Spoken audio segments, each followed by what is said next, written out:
Saúdo a todos os irmãos e visitantes nesta manhã dominical, 10 de maio, Dia das Mães, por Yeshua HaMashiach, clemente e misericordioso. Estamos aqui na sala virtual Classe dos Homens, da EBD, da Igreja Batista de Rio Pequeno. E hoje, na clemência e misericórdia de Yeshua HaMashiach, estaremos finalizando a aula Caso de Separação. Estamos usando este livro, O Bater do Coração de Paulo, página 43. O texto bíblico está em 2 Coríntios capítulo 6, versículo 11 até o capítulo 7, verso 1. Enquanto revisamos as duas aulas anteriores, abra sua Bíblia nesta porção bíblica, por gentileza. O verso-chave de 2 Coríntios 6, 14 diz: Não vos ponhais em jugo desigual com os incrédulos, porquanto que sociedade pode haver entre a justiça e a iniquidade, ou que comunhão dá a luz com as trevas? Neste verso, o apóstolo Paulo pede aos irmãos de Corinto para se separarem dos incrédulos, os quais estavam minando a comunhão deles com o apóstolo. Antes, porém, deste pedido, Paulo reafirma seu amor e cuidado para com esses irmãos de Corinto, desafiando-os a não se fecharem para a sua exortação, mas ouvi-la com respeito e atenção e assim voltarem ao primeiro amor. Estes incrédulos não são os descrentes fora da igreja, mas da igreja, pseudo-irmãos, falsos apóstolos, falsos obreiros, ministros de Satanás, conforme capítulo 11, verso 13. Além do seu pedido, o apóstolo apresenta mais 4 razões teológicas para a separação eclesiástica. Primeiro, é uma exigência divina, pois é uma ordem de Deus. Não vos associeis, visto também com as palavras retirai, separai. Segundo, devido à pureza santa da natureza divina, que a exige, visto nas comparações antitéticas. Lembra do Rio Negro com Solimões? Suas águas não se misturam pela extensão dos longos 6 quilômetros. A justiça não se mistura com a injustiça. A luz não se mistura com as trevas. Cristo não se mistura com o maligno. O crente não se mistura com o incrédulo. O templo de Deus não se mistura com os ídolos. Terceira, a presença de Deus em nós exige separação. Somos o templo de Deus. Somos o povo de Deus. Quarta razão, as diversas promessas de Deus. Habitarei, recebereis como filhos e filhas e outras. Aliada à ordem, retirai do meio deles e separai-vos. Reforça a ordem, não vos associeis com os incrédulos. Na finalização de hoje, vamos buscar ver o lado positivo dessa separação eclesiástica, no primeiro versículo do capítulo 7 de 2 Coríntios. Mas antes, convido você para orar comigo neste momento. Ó soberano de toda a terra, excelso Deus, que nos recebe por Yeshua HaMashiach, obrigado. Ilumina as mentes e corações e nos aperfeiçoe na santidade e temor que a ti devemos. Amém. A separação eclesiástica visa o nosso bem. Ela é uma ordem. Muitos não a observam. A separação tem alvos específicos e resultados práticos. Leamos 2 Coríntios 7:1. Tendo, pois, ó amados, tais promessas, purifiquemo-nos de toda impureza, tanto da carne quanto do espírito, aperfeiçoando a nossa santidade no temor de Deus.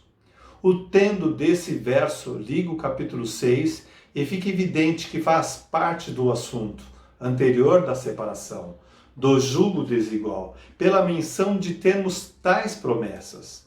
Além das várias razões expostas, são as tais promessas que incentivam os amados, os crentes de Corinto, a obedecerem à ordem da separação dos incrédulos.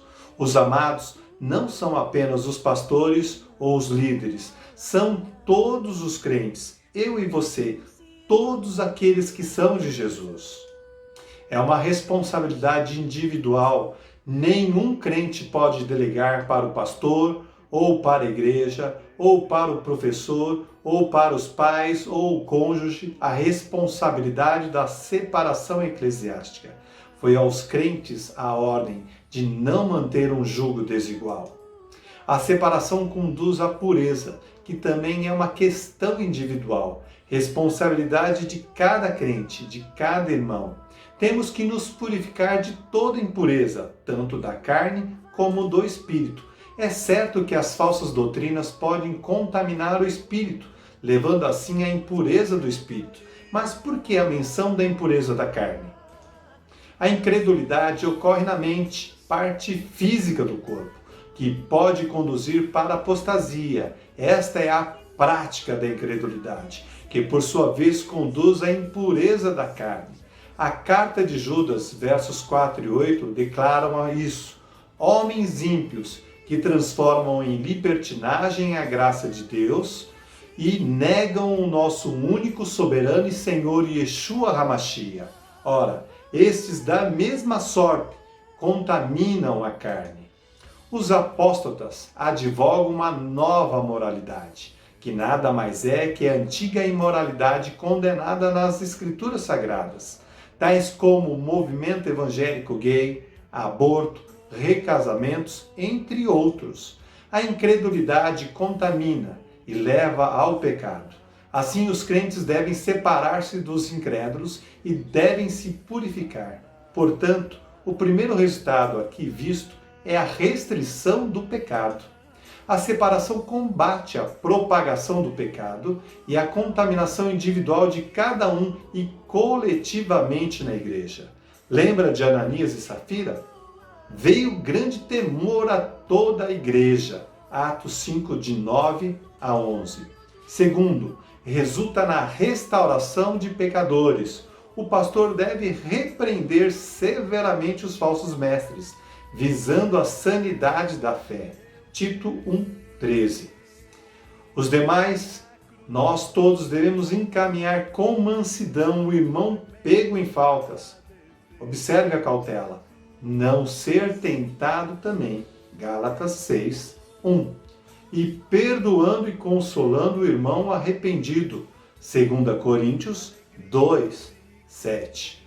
Terceiro, resulta em reverência e submissão à palavra de Deus, do servo bom e fiel nos evangelhos, dos desobedientes, 2 Tessalonicenses 3:15, de todos, de um modo geral, 2 Coríntios 10:5. Estamos em quarentena e a separação eclesiástica pode ser análogo ao isolamento social. Parece não fazer sentido.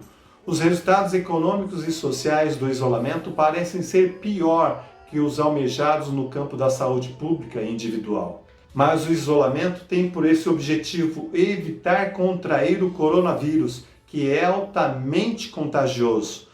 Lembra do recado? Fique em casa. O pecado também é a separação que cumpre também este papel, não se contaminar. Pois quem está em pé, cuida para que não caia. Quem está saudável, cuida para não ficar contaminado. Talvez hoje, no presente momento, em nossa caminhada cristã, a separação parece não fazer muito sentido também, mas tenha certeza, ela gera muitos benefícios, fruto de justiça. A pureza de vida, a santidade espiritual, sem a qual ninguém verá o Senhor. Hebreus 12:14. Obedeça à separação eclesiástica. Obedeça. Desfrute este domingo, Dia das Mães, e essa semana com seus familiares na clemência e misericórdia de Yeshua HaMashiach. Grato ao pastor Dorivaldo pela oportunidade que me concedeu de compartilhar desta lição e também a todos vocês que assistiram nessas videoaulas. Deus abençoe.